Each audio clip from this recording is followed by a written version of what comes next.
Many buyers have been waiting, some as much as a decade or more, for the true affordable EV offers, and it seems like that time may finally be here. Sure, you could get cars for cheap in China, but what about outside of China, where so many buyers are eager and waiting?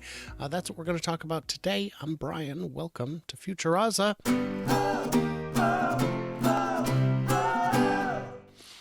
Got my good buddy Herbert here, who loves following the news very closely. We'll find out how closely we follow these ones, because these are stories that are not always on the radar.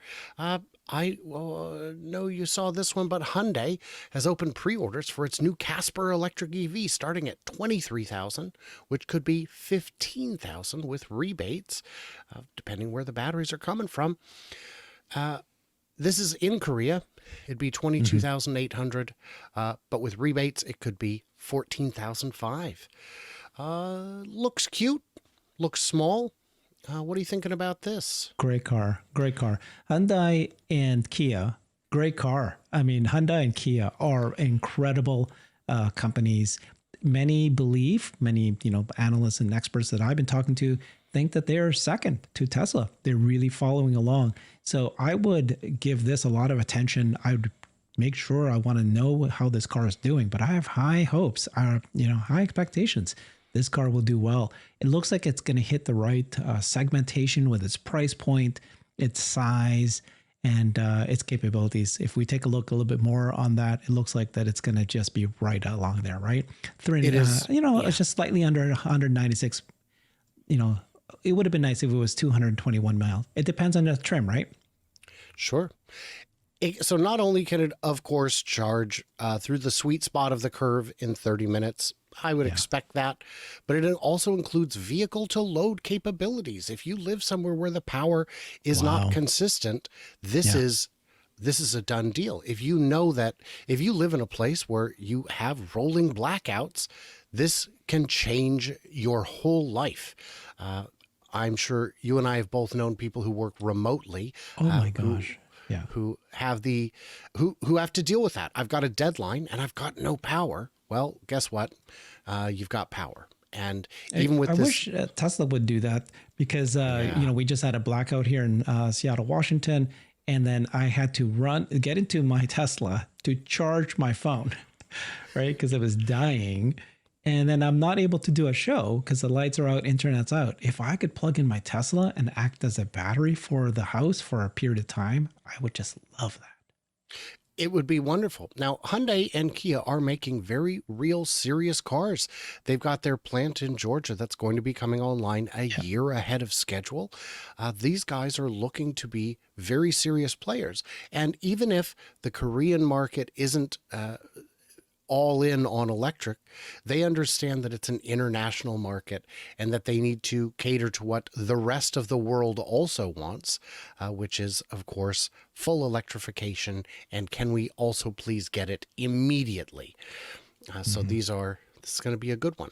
And we just reported recently, I think you did as well, that Korea, the number one, number two cars is Tesla Model Y and Model 3 for Korea. Imports. Yes. For imports in the first 6 months. And then also South Koreans, the number one stock that they buy is Tesla stock. And then Elon replied saying, smart people. Well, it has done pretty all right for them. So the facts seem to bear out that conclusion.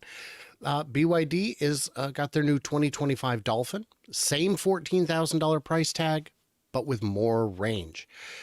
Well, we could, and we're seeing this with other vehicles too. Tesla has made the same car a little bit better. Sometimes they make it cheaper. Sometimes it just pads the margin.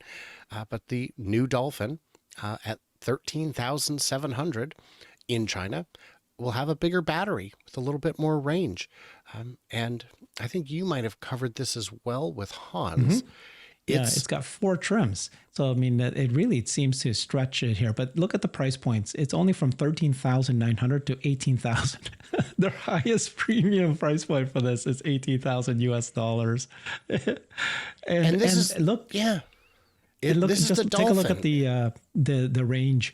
It is, go back to the table there. It goes from 261 miles, right, to go up there 323 miles. That is brilliant. That is Yes. enough for this small car.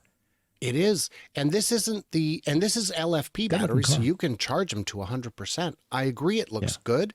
It's got these angular swoops that kind of remind you Yeah. of Kia. But for $18,000, it's a lot of car for the money. And this isn't their Seagull, their base model, their cheapest entry point. This is a step up from that. So it is, an exciting offering, and something I hope we're going to see more of. Maybe not. And I think this. Autoline did a show where they broke this car down, the Dolphin, and it was they really liked it. They thought it was good. It wasn't terribly cheap. The other thing BYD just announced, right? They just got approval for a plant in Turkey. Yes. So they're going to build this in Europe. They get to bypass the new European tariff. Tariff was like 38% for imports to any for specifically Chinese cars going into Europe. But BYD only has 17.8 plus 10%, so 27%, something like that. But if they build a plant in Europe, they can bypass that. Bypass both halves of it, it appears. Yeah. Yes, because you're right. It's some of the headlines say, oh, no, it's 28%. Right. 28% is the maximum in addition to the existing 10%. The tax ends up being pretty substantial. And worth noting, BYD also just inaugurated their Thailand factory very recently. So they are moving and shaking all over the place. Then we've got price cuts. Toyota will not follow Tesla in slashing EV prices in Australia. So my kids got to see the Buzz Forks, the Toyota Buzz Forks, on the road yesterday. I love it. Right. Well, it's BZ4X. What? Right. You're the one that taught me this, wasn't it? Weren't you the one that told me? Why do car companies give you a model like this, BZ4X? Because they purposely don't want you to remember the name because it's not going to be intended to be for mass sales. That somebody told me that? Yeah, that was me. You give it a forgettable name on purpose because you know it's not going to be iconic, and you don't want people 10 years from now calling it the Pontiac Aztec, because everyone remembers the name Aztec, but this one is forgettable on purpose. My kids like the remember this design. forever, dude. Buzz Forks? How could I not know that BZ4X? Buzz Forks. Now I'll know. Thank you, dude. I heard someone else call it Busy Forks, which I think in retrospect is probably better than mine, but I like them both. BZ Forks. Yeah. Yeah. But they're not going to cut the price. Well, if they're already competitively priced, who are you going with? I get it, but it's not for me. And by the way, do you know why they do these big, ugly fender? To mask the fact that the tires are too small. If you didn't have that, if it was just the regular trim, the tires would look the wrong size. If you look at the Model 3, there is no colored trim around the edge of the wheel arches like there is in the Model Y. But if you see early road tests of the Model Y before they finalized the design, it didn't have those, and the wheels looked too small. So it's a clever bit of design trickery. But guys, if you're not going to at least try and keep the price competitive, you're not going to sell very many. And what terrible quality control. The wheel's on the wrong side, you guys. Oh, just catastrophic. Dude. You're worldly. You've been traveling the world. Come on. It was a great joke Justin, the bearded Tesla guy, made. He was on X and he made a video saying, the quality control on these vehicles is so awful. Come look at this. The wheels, how did they scoof this up in England here? I love Justin. He is so much fun. Yeah. And then who else is going to be making an affordable compact car? Well, maybe not Tesla, because we may be asking the wrong question. The question I'm asking is, where is the compact car, Tesla?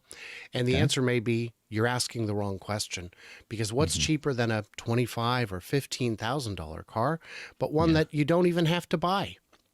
So we will find out when Tesla reveals its long-promised robotaxi on August 8th. Is that what we're actually doing? Now, when I brought this up, Herbert was quick to point out that this article is months out of date. It's from April, but we don't really have new news, so I'm not sure. I don't know what we're going to find out. I'm very curious. What do you expect on 8/8, Herbert? I'm so confused at this point. I've talked to way too many people, and they've said so many different opinions of what can happen. My own opinion is I just started very, very conservatively, right? There's a robotaxi unveil. This is what it'll be. They're going to talk about the app. They'll talk about the network and how it's going to, the things he's already said. I just did a whole show where I went and repeated all the words he said at the annual shareholder meeting about robotaxi, Airbnb, and Uber. It's going to be a little bit more precise. They'll probably announce when the pilot will happen and which cities they'll do it in. That's really my whole expectation. Other people are going, they're going to show you the more affordable cars. They're going to show you the version that they'll create that is drivable on the unboxed model. Other people are talking about the Tesla network, where they're going to announce that a supervised driving like an Uber, like you can use the app and, and then there'll be Alexandra Mertz driving her Model X and picking you up in a car. That's what she says. And we have a big fun debate on that. I'm like, no, Tesla's not going to do a supervised, driver ride hail service. But that's our debate. I just don't see that happening. So that's really it. That's all I thought that will happen. I think it's a big event because it's the moment that changes Tesla. And he's not going to just make it a simple, hey, here's an unveil, like the Cybertruck unveil. Big deal. This is bigger because this is a change in the business model, a change in the company.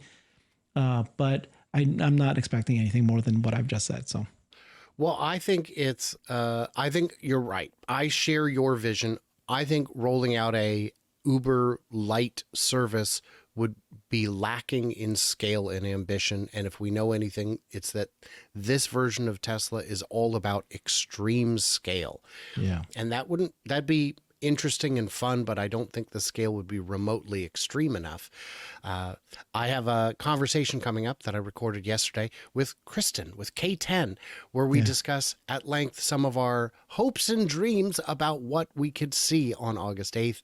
And we get into some pretty crazy ideas that just might happen. But my big thought is that whatever it's going to be what we didn't expect to see. So I should mention that by the time you're watching this, I'm already on my way to Monterrey, Mexico. I will be there for about a week and a half, where I will be checking out the Chinese EVs that are already for sale in North America. I will be hopefully touring the Kia factory. I'm waiting for confirmation on that. And I've got some other exciting collaborations in the works. If you're in Monterey and would like to say hello, by all means, reach out to me. Please do that. And of course, a huge thanks to my patrons. They are, without exaggeration, the reason I am able to go to Monterey, to get my feet on the ground, see what's going on. Of all the destinations I could visit in Mexico, Monterey would not be there for vacations. Nothing wrong with it as a city. But the difference is like going to Seattle for vacation versus going to Tacoma for vacation. Yeah. Not too many people seek it out as a destination, though a fine city it is. So guys, in the comments, what do we miss? What do we misunderstand? Leave it, we beg of you. And head on over to Herbert. See what he's up to. Leave it. Just leave it. And like, subscribe, do the usual, and stay tuned, stay juicy, and I cannot wait to hear from you, clever robots, in person in Monterey.